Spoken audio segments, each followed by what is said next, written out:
Y estamos con la serie llamada Los justos juicios de Dios. Los justos juicios de Dios. Esta es la segunda conferencia. Pueden ustedes adquirir la primera en la mesa de materiales. Y es importante que nosotros, al venir a la Biblia y al comenzar a adentrarnos en la mente divina, que sus pensamientos son más grandes que nuestros pensamientos, y los caminos de la deidad, de la divinidad, son más altos que nosotros, y que Dios no piensa como nosotros. Al comenzar a caminar con Él de la mano de su Hijo Jesucristo, comenzamos a descubrir el carácter del Dios de la Biblia, no el Dios Alá de los musulmanes o mahometanos, no los millones de dioses de los hindúes, no el Dios ficticio que muchas gentes se han fabricado. Pues yo tengo mi Dios, yo tengo mis códigos de conducta, yo tengo mis mandamientos, yo vivo como me da la gana. En fin, cuando venimos a la Biblia descubrimos que realmente si hay un Dios, tiene que haber forzosamente comunicado con nosotros, y la Biblia nos muestra que esta comunicación la realizó Dios y la logró cuando su Hijo, hace 2000 años, bajó a este mundo físicamente nacido de una mujer. Sin embargo, el nacimiento de Cristo no se introdujo a este mundo como tú y yo nacimos, porque de acuerdo a las leyes de la genética, que hasta 1860 se descubrieron por Gregorio Mendel, cuando descubrió las leyes de la herencia, y hasta 1954 el doctor James Crick descubre el ADN, el ácido desoxirribonucleico, que es el código genético que tenemos en cada una de nuestras células. Hasta ahí se comenzó a investigar que la Biblia era 2000 años más antigua y más moderna que la genética que se había descubierto 2000 años después. Porque la Biblia escribía en Mateo y en Lucas que la Virgen María, la Madre de Cristo, nació sin la intervención de José. Y por muchos siglos se especuló, pero ¿por qué José no tuvo nada que ver con María? Hasta que se descubrieron las leyes de la genética, y los científicos dijeron, y la Biblia tiene razón, la genética nos muestra que el hombre tiene 2 cromosomas YX, y la mujer tiene 2 cromosomas XX. Todos nosotros los que somos varones es porque cuando mi padre tuvo relaciones con mi madre, el esperma Y, la mujer no tiene ese cromosoma, el esperma Y ovuló o fertilizó el óvulo de mi mamá, y nací varón, nacimos varones. Si cuando mi papá tuvo relaciones con mi madre hubiera sido el cromosoma X el que hubiera fertilizado el ovario de mi mamá, ustedes, las que son las mujeres, nacieron mujeres. Entonces todas las mujeres tienen XX, el hombre tiene genéticamente YX. Entonces el cromosoma Y de José, si hubiera fertilizado el huevo o el óvulo de María, hubiera nacido como tú y como yo, en pecado. Y el Hijo de Dios no podía nacer en pecado, porque el que moría en la cruz nos tenía que perdonar. Y un hombre no puede perdonar a otro hombre. Un papa no puede perdonar a un hombre. Miguel Arcángel no puede perdonar porque son ángeles. La única persona que en la cruz podía perdonarnos era Dios. Así que el Mesías tenía que ser hombre y tenía que ser Dios, identificado con la humanidad, identificado con la divinidad, porque solo Dios puede perdonar pecados.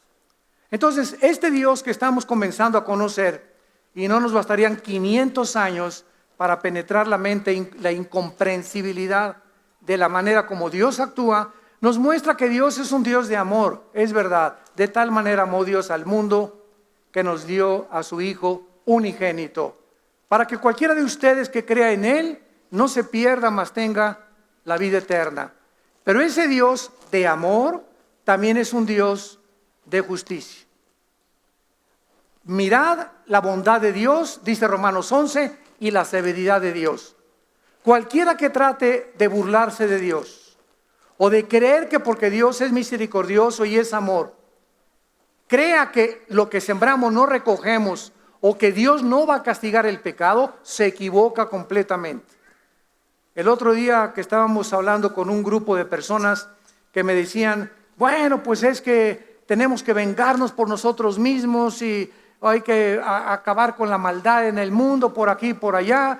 Y yo les contesté, bueno, si realmente después de la vida no hay un castigo, entonces todos los que han hecho mal en la vida, todos los nazis, musulmanes que han se estrellado contra aviones, que han los radicales que han con actos terroristas masacrado gentes, genocidas como José Stalin, Hitler, etcétera, etcétera, de la noche a la mañana pues les cayó una bomba y se murieron. Pues qué lindo, ¿verdad? Nunca fueron castigados, nunca los metieron a la cárcel, nunca pagaron en esta vida por sus crímenes. Pero la Biblia nos muestra que después de esta vida Dios va a castigar a los que en esta vida no fueron castigados. Y este es el estudio que estamos tratando de desarrollar, comprender la forma en la que Dios tiene que juzgar, porque si hay un Dios que es un Dios moral, sería un Dios monstruoso si no castigara el pecado. La paga del pecado es la muerte, mas el regalo de Dios es vida eterna en Cristo Jesús.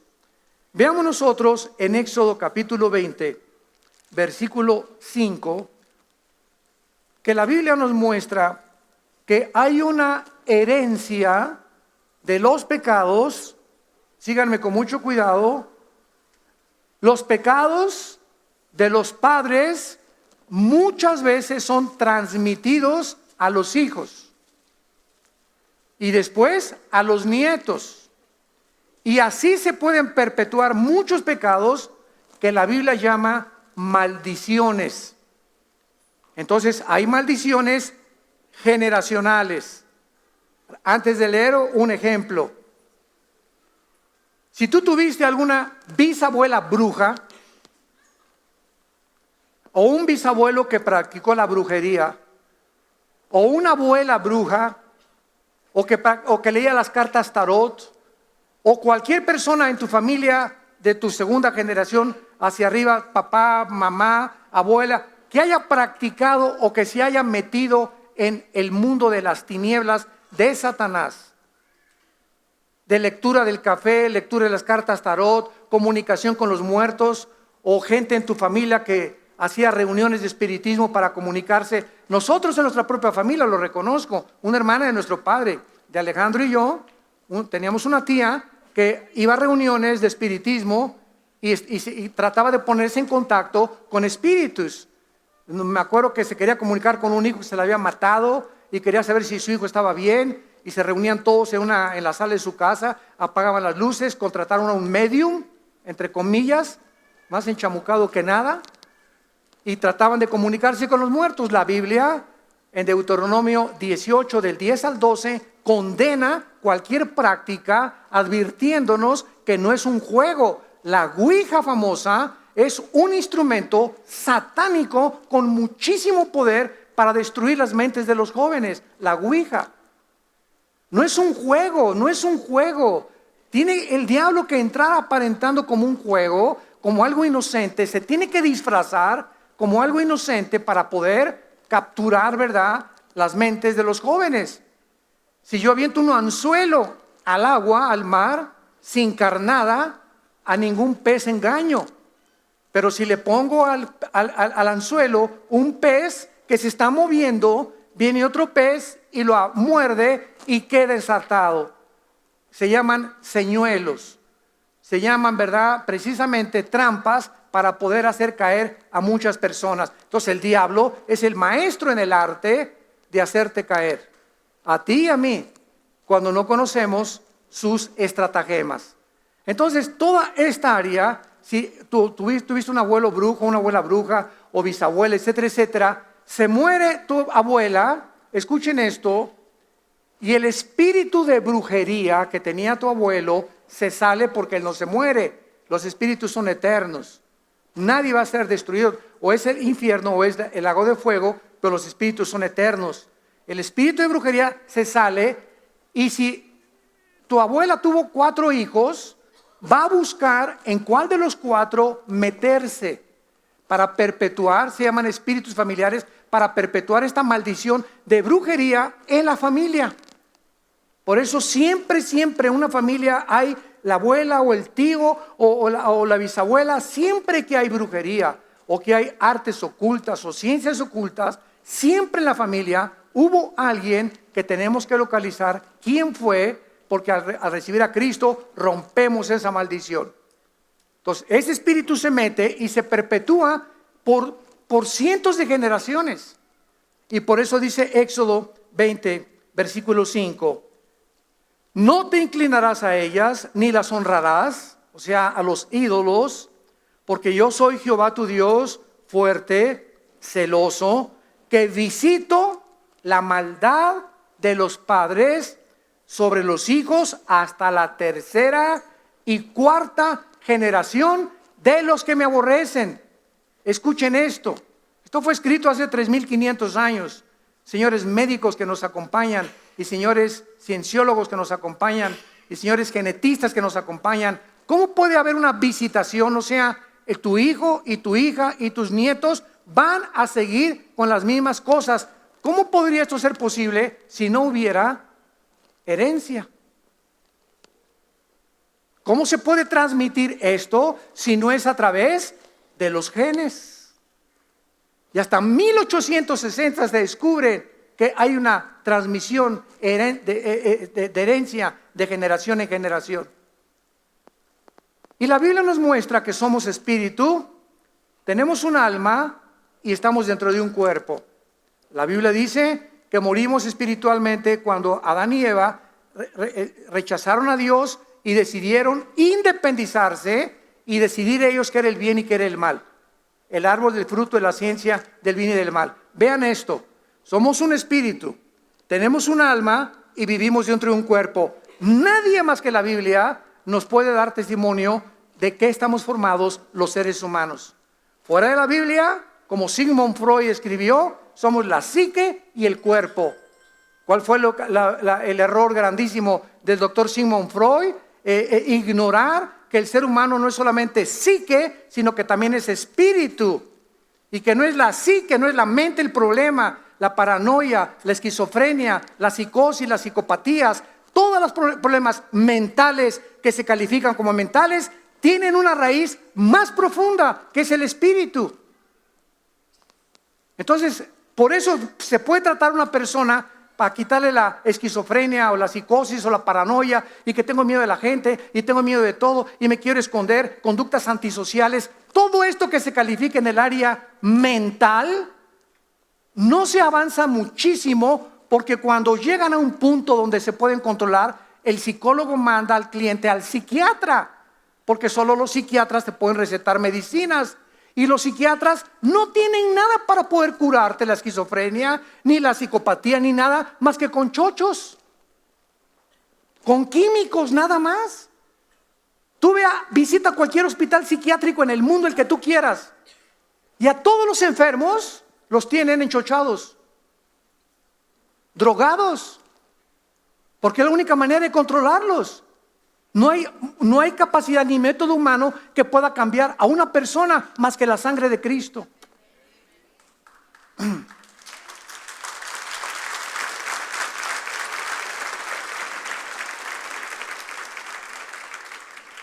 La medicina no la tenemos nosotros los seres humanos. No está en nuestras manos poder decidir cómo curar a una persona que tiene problemas mentales. No está en nosotros la capacidad. ¿Quiénes somos? No somos dioses. La constitución interna de un ser humano, solo Dios la pudo haber diseñado. Y Él es el único que conoce, el fabricante, es el único que conoce el producto. Si yo tengo un coche Volkswagen y comienza a aventar humo, no lo llevo a la Ford, ni lo llevo a la Chevrolet, lo llevo a la Volkswagen. Porque ellos fabricaron ese carro y saben lo que tiene ese carro. Tengo un BMW y ya tienen aparatos ahorita electrónicos donde ya lo conectan, y a través de la conexión inmediatamente en la computadora aparece en qué partes de la máquina ahí está, hay algo descompuesto. Entonces así nosotros vamos con Walter Mercado, con la doctora Corazón, al psicólogo, al psiquiatra, y nos pueden dar una ayuda superficial nada más, Pero ¿quién te conoce? ¿Quién nos fabricó? Dios. Y tenemos que recurrir a Él para que seamos sanados. Él es el único que puede cambiar el corazón perverso y engañoso más que todas las cosas. Y fuera de Dios no hay absolutamente ninguna cura, ninguna esperanza. Separados de Él, nada podemos hacer.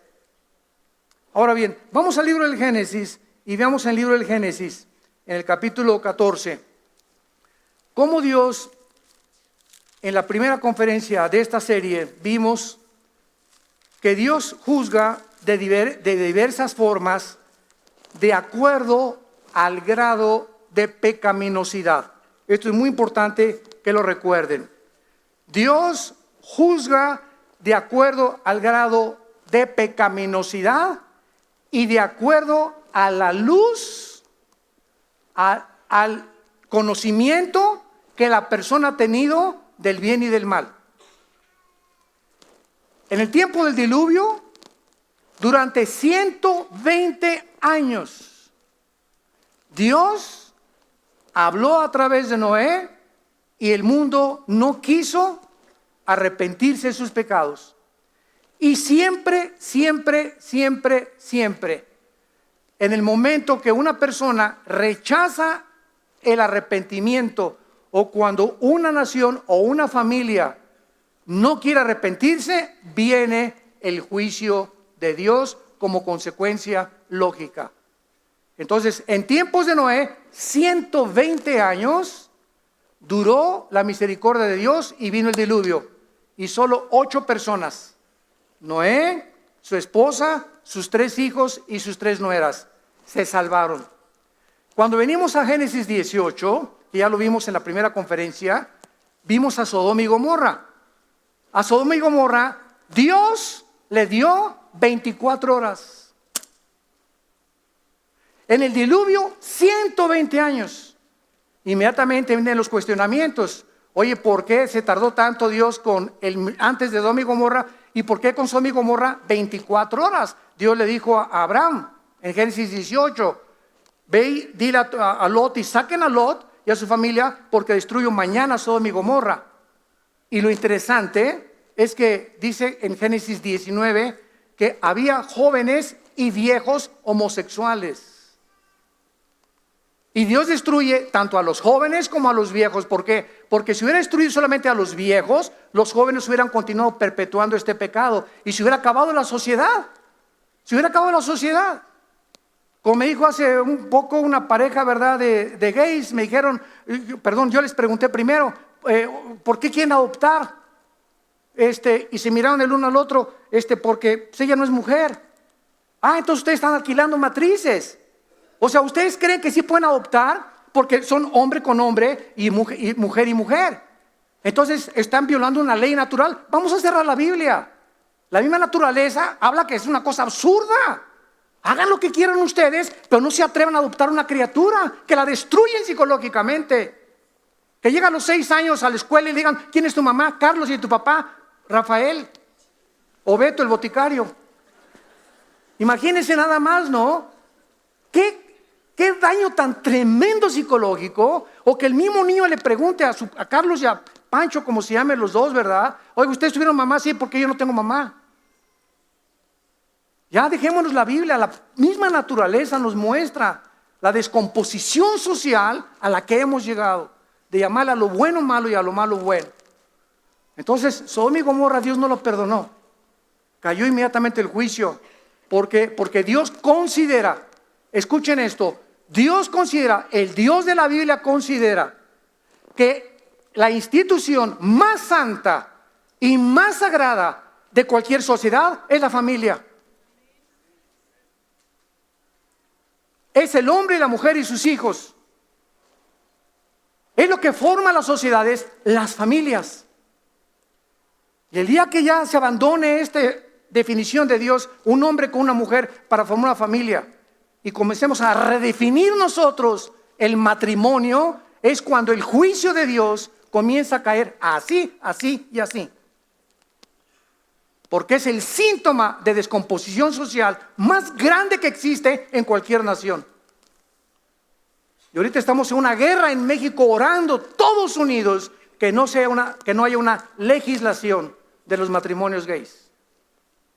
Orando, pero así. Ayer oí un reporte buenísimo donde cantidad de senadores se levantaron del PRI y de otros partidos protestando, ¿verdad?, contra el Ejecutivo de que no llegue a legislarse esta ley. Porque no se imaginan el juicio tan grande que caería sobre nuestra patria. No se lo imaginan ustedes. Si estamos mal, nos iría 5 veces peor todavía. Vemos nosotros también entonces que primero se tardó 120 años, porque esa generación, ¿verdad?, no quiso ir a Noé, Sodoma y Gomorra. Hay personas que de acuerdo a Dios, eso es importante, ya cruzaron la línea. Esto se llama en 1 Juan 5 el pecado de muerte, del cual yo no pido que se ore, dice Juan. Hay personas que ya cruzaron la línea del arrepentimiento, solo Dios lo sabe. Hay familias que ya cruzaron la línea y Dios solo lo sabe. Hay naciones que ya atravesaron la línea y que solo Dios lo sabe, y cuando se cruza la línea ya no hay absolutamente gracia, no hay misericordia, no hay nada. Dios, dice Romanos capítulo 1, los entrega, o sea, están aquí, los empuja para que toquen fondo y sean juzgados.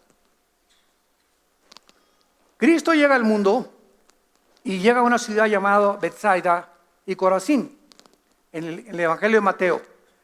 Y cuando Cristo comienza a predicar, la gente de estas dos ciudades no se quisieron arrepentir. Y Cristo dice estas palabras: ay de ti, Corazín y Betsaida. Sodoma y Gomorra no tenían Biblia. Y en verdad les digo, dijo Jesús, que en el día del juicio será más tolerable el castigo contra los sodomitas que contra ustedes, que me han oído al Hijo de Dios predicarles el arrepentimiento. Entonces vemos de qué manera Dios juzga de acuerdo a la luz que hemos recibido. Por ejemplo, todos los que hemos leído, dice Romanos 2, la Biblia, todos los que hemos oído la Biblia, por eso mientras más la oigas, más culpable eres. A muchos ni les convino venir. Mientras más oigas este mensaje, escúchame esto, mientras más oigas este mensaje y más tardes en arrepentirte, más te endureces. O sea que el mensaje de la Biblia produce un doble efecto: o te derrite y te quebranta, o te endurece más. ¿Sabías eso? Si tú oyes y oyes y oyes y eres de esos, ¿verdad?, personas que van a la iglesia y los domingos de hace 1 año, 2 años, 5 años, 8 años, y tú no has cambiado, dentro de ti no hay más amor por tu esposa, dentro de ti no hay más amor por tus hijos, no tienes un concepto de integridad y de la santidad mucho, mucho más elevado que el que tú tenías hace 1 año, 2, 3 años, y no has crecido ni tu carácter está siendo transformado, no te conviene seguir oyendo la Biblia, porque te vas a endurecer y va a llegar un momento en el que cruce la línea. Y fue la línea que cruzó, por ejemplo, el rey Herodes. El rey Herodes le encantaba oír a Juan el Bautista. A ver, tráiganme ese predicador con la alabanza y con la alegría, gloria a Dios, a su nombre, gloria. Me imagino ahí al rey Herodes así, ¿verdad? Hasta con sus castañuelas y con sus panderos y todo. Sí, sí, Dios es santo, etcétera, etcétera. Pero pasando el tiempo, jamás nada de lo que el Bautista le dijo se arrepintió el rey Herodes. Solamente le gustaba oír, endulzaba sus oídos. Y cuando vino la oportunidad de su cumpleaños, le pidió a su esposa Herodías, ¿verdad?, que a su hija, que se le iban los ojos por las jovencitas, le bailara la danza de los 7 velos. Y el día del cumpleaños de Herodes, pidió una de tequila Don Julio reposado de este tamaño, se tomó más de media botella, estaba hasta atrás, con mariachis y con todo, y en medio de la borrachera le dice a Herodías, ¿verdad?, dame a tu hija, y la hija se va con él. Y entonces Salomé, la hija de Herodías, le dice al rey Herodes: ok, me voy contigo y me acuesto contigo, pero córtale la cabeza al Bautista. Y le cortó la cabeza al Bautista. ¿De qué le sirvió? Hay tanta gente como ellos, ¿verdad?, que oyen y les gusta la palabra y vienen a la iglesia, pero no se han arrepentido.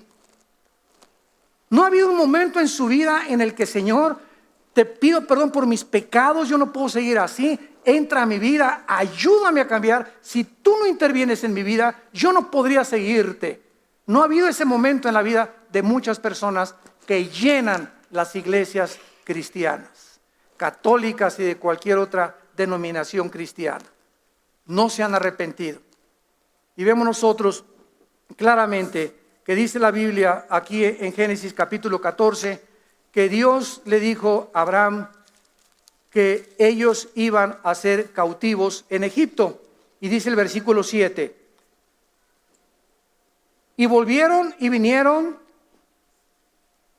en Mizpat, que en Cades se desbataron todo el país de los amalecitas, y también al amorreo que habitaba en Hasezón Tamar.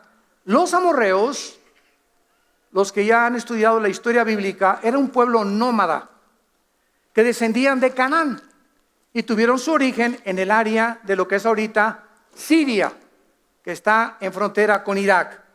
Esta tierra es ahora conocida equivocadamente como la Palestina, porque la Palestina es un nombre que un emperador romano le dio a Israel, porque tenía una esposa que se llamaba Palestra, y entonces le quiso cambiar el nombre de Israel por Palestina. Así que cuando hablemos de Israel, no digamos Palestina. Y hasta hay una canción, ¿verdad?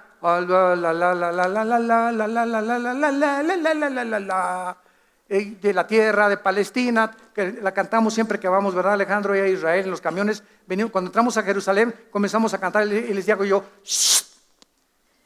Israel, cambiémosle el nombre porque no es Palestina. El Palestina es el nombre que el diablo le quiso dar a la tierra de Israel. Ahora, vean ustedes aquí mismo que más adelante dice en Génesis capítulo 15, versículo 13 en adelante, entonces Jehová dijo a Abraham, ten por cierto que tu descendencia morirá en tierra ajena, morará en tierra ajena, será esclava y oprimida 400 años.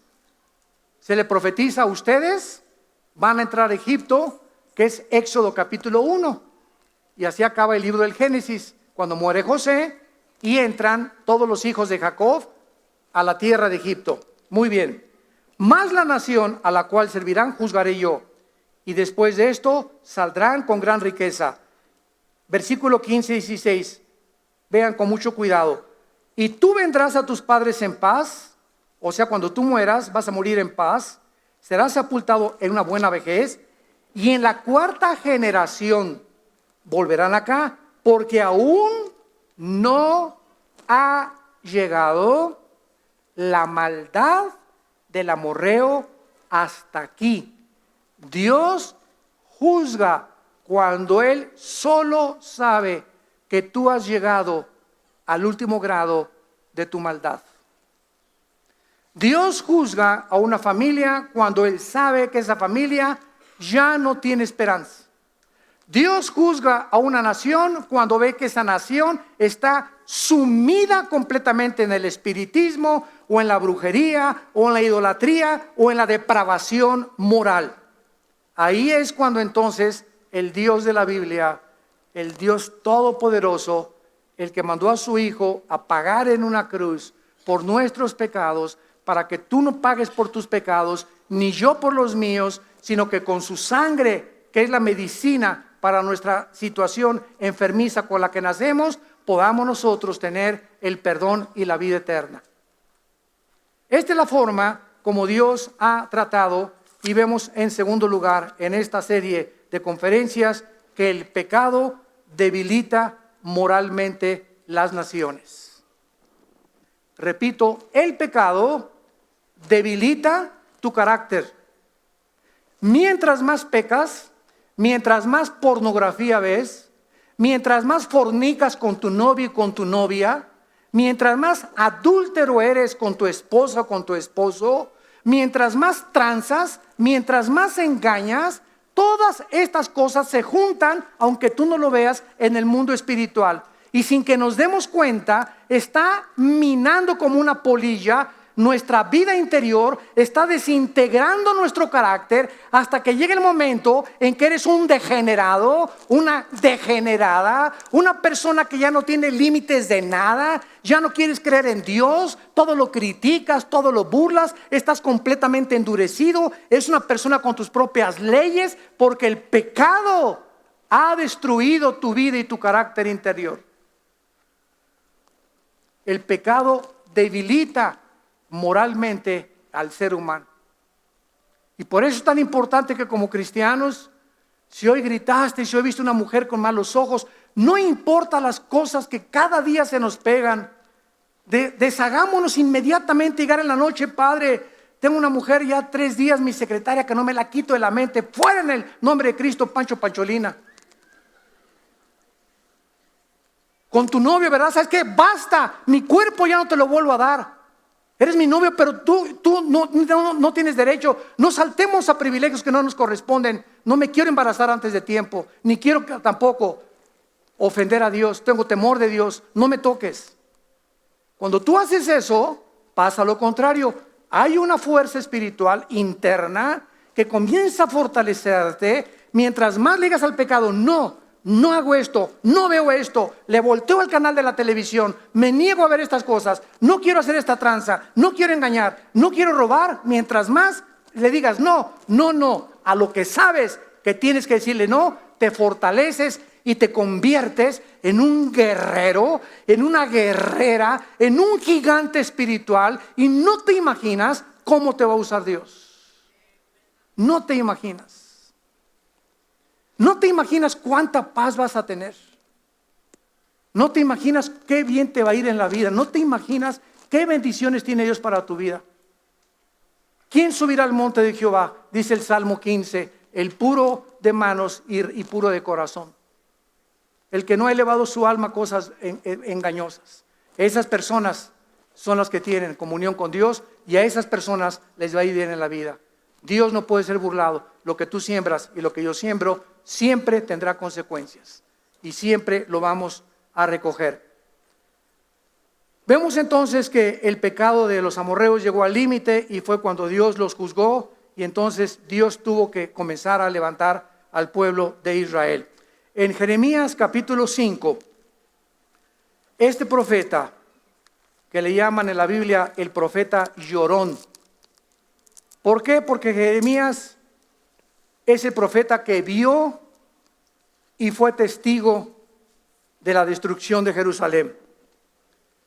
Y Jeremías se enfrentó a esta generación precisamente de la que estamos hablando. Hombres y mujeres que habían llegado ya al grado de no arrepentirse.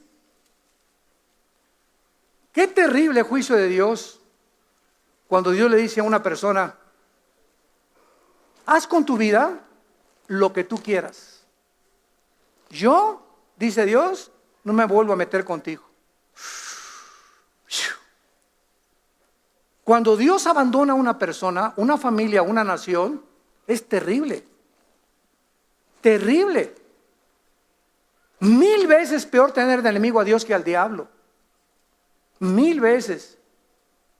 Cuando Dios te dice: ya sabes qué, Pancho, ya te hablé una vez, ya te hablé 2 veces, ya te hablé 3 veces, Carmelita, ya te hablé 4 veces, 5 veces. ¿Sabes una cosa? No te voy a hablar más veces.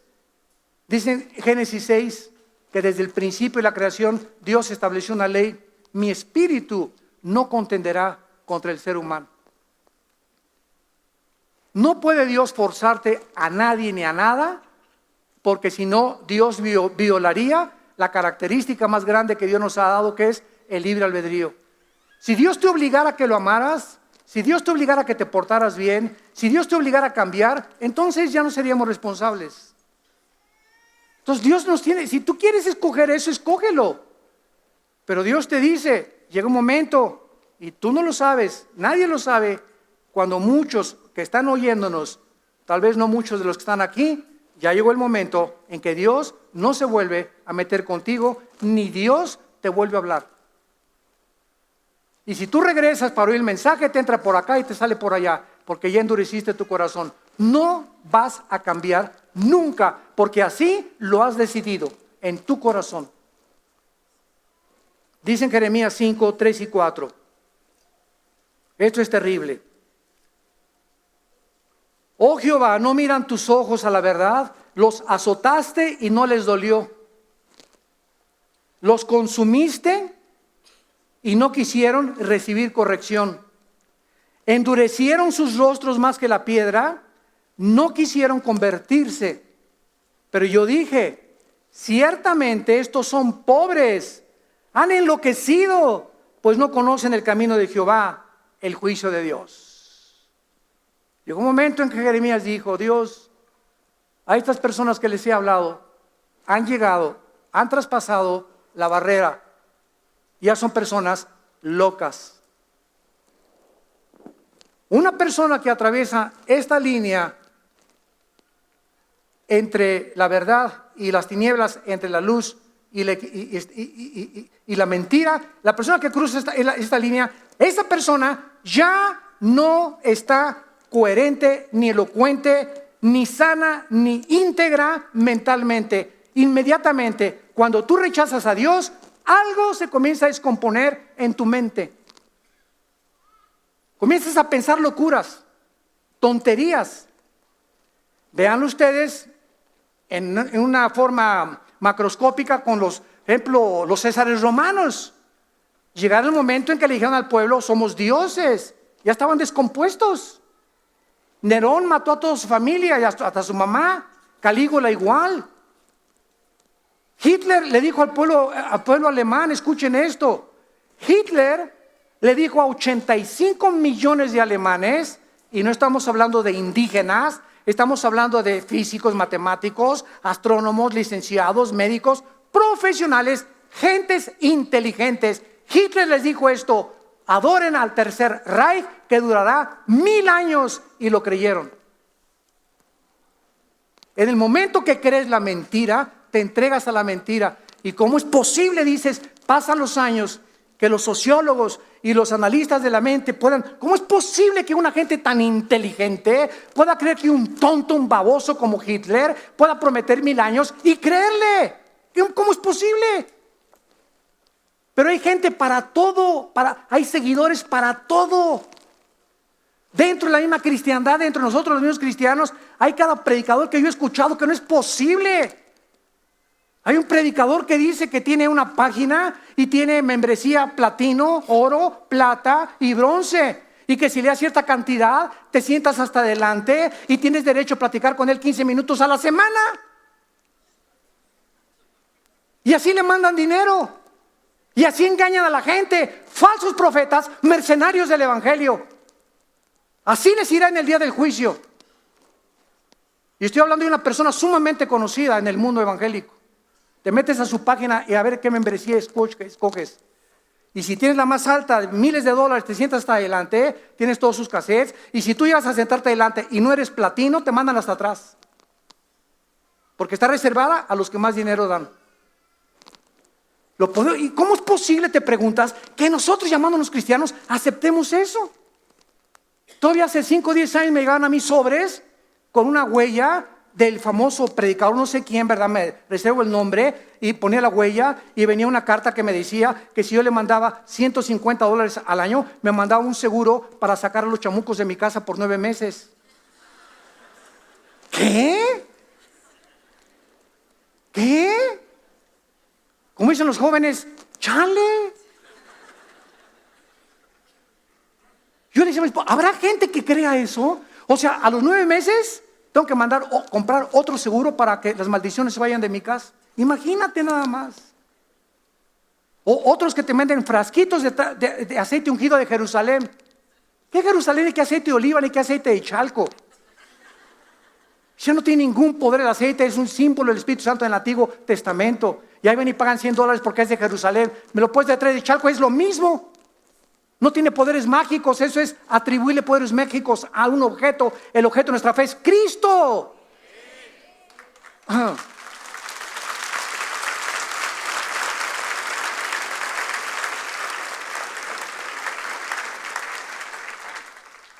Tenemos que combatir ardientemente por la fe. Tenemos que luchar por la verdad. Somos guerreros de Dios. No tengamos miedo de nada ni de nadie, menos de los hombres. Tenemos que publicar la verdad a los 4 vientos, a las 4 orientaciones que existen: norte, sur, este y oeste. Y que la gente escuche la verdad. Ya no es tiempo, el mundo se está pudriendo, el barco se está hundiendo. Sálvese el que pueda, es nuestro grito. Arrepiéntanse de sus pecados, vuélvanse a Dios. Es demasiado cerca la venida de Jesucristo. No se imaginan cómo va a ir el mundo, no se lo imaginan ustedes, cómo las cosas se vienen sobre el mundo. Pero las familias, dice la Biblia en Isaías, el mundo se cubrirá de tinieblas, pero sobre los justos vendrá la luz. Y cuando en Egipto había plagas, cuando en Egipto tenían oscuridad y ranas y piojos y estaba bajo los juicios de Dios, ahí en Gosén, en el pedazo geográfico donde Dios puso a Israel, tenían luz, no tenían plagas, no había enfermo ninguno de sus tribus, estaban bajo la bendición de Dios. Dios le agrada hacer una distinción entre su pueblo y el mundo. Escoge tú a quién quieres servir. Escoge tú. ¿Bajo qué amo quieres estar? ¿Bajo qué reino quieres que gobierne tu vida? Tan sencillo como es. Dios no te va a forzar. Es una decisión que tal vez hoy tú tienes que tomar. Y vemos nosotros a continuación también el clamor de los justos. ¿De qué forma tan tremenda? En Génesis capítulo 18, Dios le revela a Abraham, como acabamos de mencionar: voy a destruir Sodoma y Gomorra. Y en ese momento, Dios, cuando le revela esto a Abraham, nos da una revelación tremenda a Dios de quiénes son las personas que Él va a cuidar y proteger, y por qué no tenemos que ser juzgados junto con el mundo. Dice en Génesis 18, versículo 16, y los varones se levantaron, o sea, Dios estaba acompañado de 2 ángeles cuando visitó a Adán. Físicamente Dios bajó del cielo, físicamente, y miraron hacia Sodoma, y Abraham iba con ellos acompañándolos. Y Jehová, vean el corazón de Dios. Y Jehová, versículo 17, dijo: encubriré yo a Abraham lo que voy a hacer. O sea, Dios no quiere que nosotros, su pueblo, estemos en tinieblas. Y como se va a venir ahorita las cosas en el mundo, a través de la Biblia y a través de los mensajes que oímos, Dios nos está llamando a preparar nuestra familia, comenzando con nosotros mismos. Por ejemplo, cada vez que viene un matrimonio a pedirnos consejería: oiga mi esposo, oiga mi esposa. Una ley de consejería es la siguiente, para ustedes que son consejeros o pastores y que nos escuchan. Una ley de consejería es la siguiente: si viene una pareja a decirte, oiga, quiero que mi esposo, etcétera, etcétera, la primera pregunta que el consejero tiene que hacer es a la persona que viene a quejarse, decirle: ¿y tú cómo estás con Dios? Vienes a acusar a tu esposo, pero tú ¿cómo estás con Dios? ¿Tienes comunión con Dios? ¿Lees la Biblia diario? ¿Estás en una reunión de oración? ¿Cómo estás con Dios? ¿Vienes a pedir algo de lo cual tú no tienes? No que mi esposa, ¿y tú cómo estás con Dios? Siempre hay que comenzar con la persona. Porque si la persona está mal, eso sí, todo el mundo quiere cambiar a todos, ¿verdad? Pero no queremos cambiarnos a nosotros mismos. Entonces comencemos siempre a vernos como nos ve Dios. Y estar dispuestos a pagar el precio de arrepentirnos. Encubriré yo a Abraham lo que voy a hacer, habiendo deseado a Abraham. Aquí está la clave. ¿Por qué Dios no esconde sus secretos a sus santos? Porque Dios sabe que Abraham iba a ser una nación grande y iban a ser benditas las naciones de la tierra. Y además, dice Dios, porque yo sé que mandará a sus hijos y a su casa después de sí, que guarden el camino de Jehová, haciendo justicia y juicio, para que haga venir Jehová sobre Abraham lo que ha hablado acerca de él. Le dice Dios a Abraham: no voy a esconderte lo que voy a hacer. ¿Y sabes por qué te lo digo, Abraham? ¿Sabes por qué te lo digo? Porque yo sé, Abraham, yo conozco tu corazón, Abraham, y yo sé que tú eres un hombre de familia. Yo sé que tú eres un hombre de integridad. Yo sé que tú eres un hombre que diario oras con tus hijos, que oras con tu esposa, que les das un ejemplo. que no solamente dice soy cristiano, sino que han visto tus propios hijos, tu propia esposa te admira, tus hijos quisieran ser como tú. Por eso te voy a revelar mis secretos, porque esa es la clase de personas que Dios está buscando para revelarles lo más escondido de los misterios de la divinidad. Ahora, si quieres permanecer sin conocer los secretos de Dios, te va a sorprender como un ladrón en la noche. Dice en Lucas 21, mirad que vuestros corazones no se llenen de glotonería, ni de cosas de los afanes de la vida, y el dinero, y dónde invierto, y si compro dólares, y si compro negros, y euros, etcétera, etcétera. Estamos pensando siempre cuando dice Dios, nunca te dejaré, nunca te abandonaré. No hagas tus tesoros donde el orín y la polilla corrompen. Invierte en mi reino, y yo soy la única garantía que lo multiplicaré al 100 por 1. Ese es el Dios de la Biblia. Es el Dios que nos habla a poner su confianza en Él.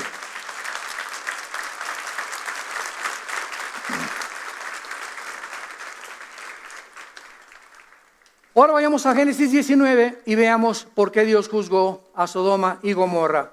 Llegaron pues los ángeles a Sodoma, y en Sodoma se encontraba el sobrino de Lot, hijo de un hermano de Lot.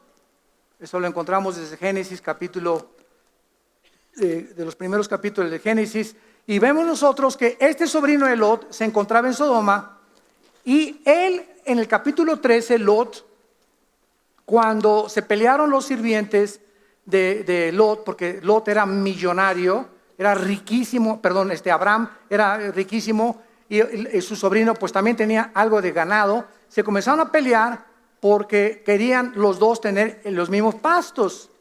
Entonces en el capítulo 13 del Génesis, capítulos atrás, Abraham le dijo a Lot, sabes que no nos peleemos en frente de nuestros hermanos, porque estamos dando un mal testimonio. No nos peleemos en frente de la gente. Tratemos de lavar, como decimos en México, la ropa sucia en casa. La gente no tiene por qué enterarse si hay problemas en la iglesia o en tu familia. Traten de resolverlo privadamente. Entonces Abraham le dijo a Lot, mira, ve tus ojos, y si tú te quieres ir para el norte, yo me voy para el sur, Lot. Si te vas para el este, yo me voy para el occidente. Tú escoge. Él debería escoger porque era el mayor. Abraham era su tío, y como por derecho él podía escoger, pero le dio a escoger a su sobrino. Y entonces Lot hizo así, y vio la región donde estaba Sodoma, y vio ahí las bailarinas en bikini, ¿verdad? Y vio ahí todas las discos, etcétera, etcétera, y arriba zapata y bla, bla, bla, y todo fértil. Dijo, no, yo ahí me voy. Y entonces Lot escogió irse a vivir a Sodoma. Y entonces Abraham lo dejó, y posteriormente vino una guerra, se llevaron secuestrado a Lot, y todavía así, en el capítulo 14, Abraham va y lo rescata, y es cuando vemos que entrega su diezmo a Melquisedec, que era Jesucristo encarnado. Una teofanía, Jesucristo físicamente en el Antiguo Testamento, que le entrega los diezmos a Abraham, a Melquisedec, al Rey de Justicia. Entonces ya aquí encontramos a Lot en Génesis 19, y aquí descubrimos en Génesis 19 que Lot en Sodoma se encontraba cuando los ángeles entraron en las puertas de Sodoma. Antiguamente las personas que estaban en la frontera de una ciudad eran los jueces de la ciudad. Eran las personas que decidían si no había pasaportes, no había visas. Decidían si una persona entraba o no entraba, o si tenían facha, o qué tipo de montaje traían, caballos o camellos o elefantes o lo que fuera. En fin, había siempre una guardia de la ciudad, y Lot era uno de esos. Esto quiere decir que Lot adquirió una posición de senador en Sodoma. Era políticamente influyente. Llegaron pues los dos ángeles a Sodoma a la caída de la tarde, versículo 1, y Lot estaba sentado a la puerta de Sodoma. Y viéndolo Lot, se levantó a recibirlos y se inclinó hacia el suelo. O sea, esto nos habla de que él era una persona potentada política por estar a la puerta de Sodoma. Entonces llegan los ángeles y Lot les dice, pásenle a mi casa.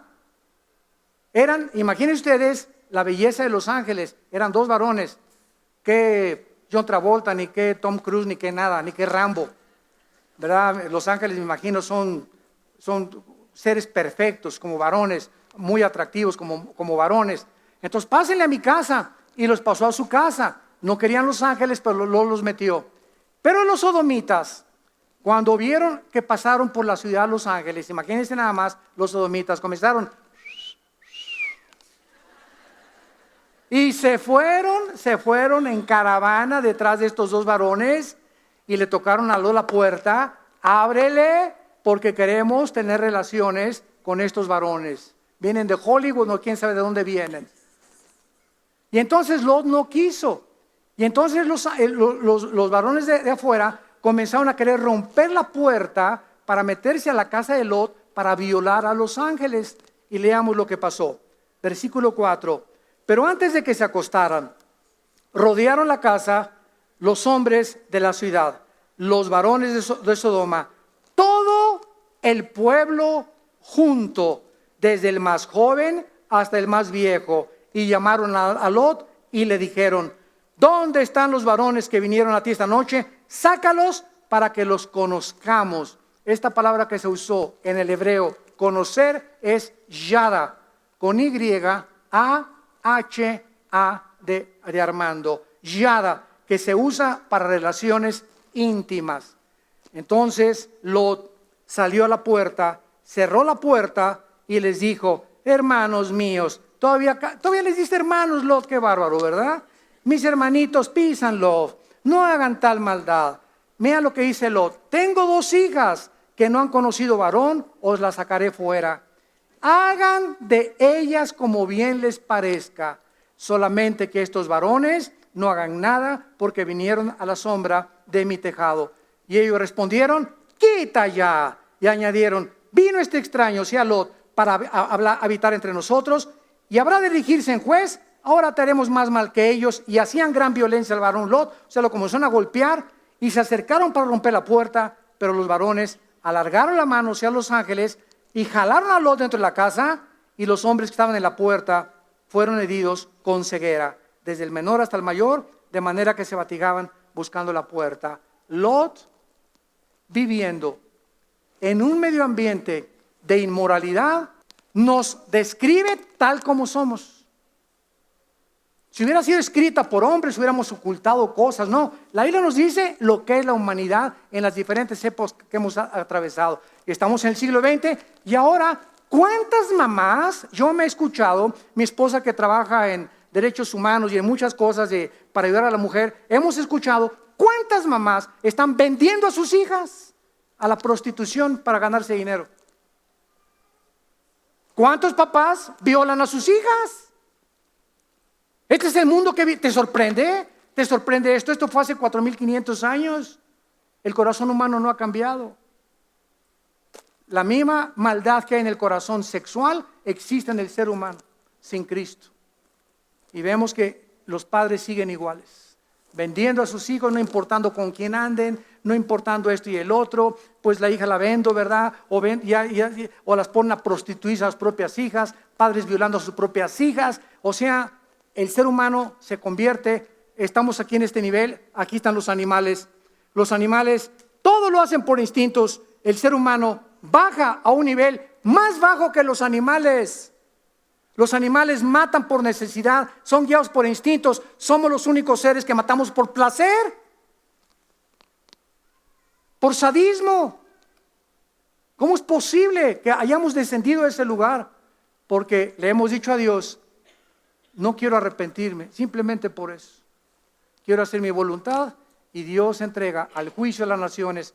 Y entonces vienen tornados y vienen tsunamis y venimos a Dios. Ay, Dios, ¿por qué manda tantas cosas? Si fuera un Dios bueno, no harían tantos temblores y no se morían tantos inocentes. Vean ustedes, en 1960 en Estados Unidos, para terminar, se prohíbe orar en las escuelas. 1973 Estados Unidos permite y legisla el aborto, donde más de 12 millones del 73 hasta nuestros días, niños han sido asesinados en el vientre de sus madres. Junio del 2015, 5 jueces del Tribunal Supremo de Estados Unidos legislan el matrimonio gay. Y el presidente Obama pinta con colores gays, que es el arco iris, la Casa Blanca. ¿Nos extraña que ahorita haya 2 candidatos que ya el pueblo no sabe por quién votar, de lo loco que están los dos? Nos sorprende la confusión a la que ha llegado la gente, que jamás en la historia había una elección como la que está atravesando Estados Unidos, donde la gente ya no sabe ni quién es quién, ni quién es agua, ni quién es melón, ni quién es sandía. ¿Por qué? Porque estos juicios, porque vemos nosotros que a través del tiempo han amontonado ira para el día de la ira, hasta que el juicio de Dios comienza a caer. Y quiero decirles algo, creo yo con todo mi corazón, que si alguna de estas personas que están ahorita como candidatos en Estados Unidos ocupan la Casa Blanca, Estados Unidos es entregado por Dios al juicio final. Pero ¿sabe una cosa? Que como Dios no nos condena a nosotros, junto con el mundo, Dios nos saca del mundo antes que ellos. El Señor está a la puerta. Prepárate para encontrarte con tu Dios. En esta mañana, el Espíritu Santo te dice, arrepiéntete de tus pecados. Vuélvete a mí con todo tu corazón. Y ríos de agua viva saldrán y conocerás la verdad. Y la verdad te hará libre. Padre, te damos gracias por tu palabra en esta mañana.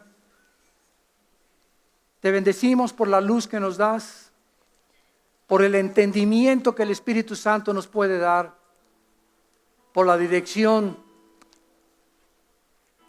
y la fortaleza que tú nos sigues dando para sostenernos de pie, porque separados de ti, lo sabemos que no podemos hacer nada. Bendito sea el Dios y Padre de nuestro Señor Jesucristo, Hijo de Dios, que nació de una virgen y creció como un carpintero y abrió sus brazos en una cruz para morir y dar su sangre, y a los 3 días vencer la muerte, saliendo de la tumba para decirnos que nos ama. Yo soy la resurrección y la vida. Cualquiera de ustedes que cree en mí vivirá eternamente. En esta mañana o en esta tarde, todos ustedes los que nos escuchan a través de diferentes medios, arrepiéntanse de sus pecados. Dios es un Dios de amor, de misericordia, pero también es un Dios que tiene por su misma santidad que juzgar el pecado. Si tú te arrepientes en esta tarde y le abres tu corazón y permites que su Hijo, que murió y fue convertido en un guiñapo humano en la cruz, ensangrentado de la cabeza a los pies, en agonía, gritando, pidiendo perdón por ti y por mí, invítalo a tu vida. Él vive, ya no está en la cruz, venció la muerte. Y dile estas palabras: Señor mío y Dios mío, me arrepiento de mis pecados. No quiero endurecerme. Solo tú tienes el poder de transformar mi vida. Te invito a que seas mi Señor y mi Salvador. Te pido perdón por todas las cosas que he hecho, porque en este momento tú me aceptas, no por lo bueno o malo que haya sido, sino por lo que tu Hijo hizo en mi lugar, con su sangre, para lavarme en este instante de toda mi vida pasada. Desde este momento en adelante, soy tu hijo, tu hija, te pertenezco, tú eres mi Señor y mi Salvador, y me darás el poder de vivir una vida de victoria en victoria en Cristo Jesús. Amén. Gracias a Dios por la Biblia. Gracias a Dios por este libro. Gracias a Dios. Gracias, Señor, por este libro. Gracias, Padre.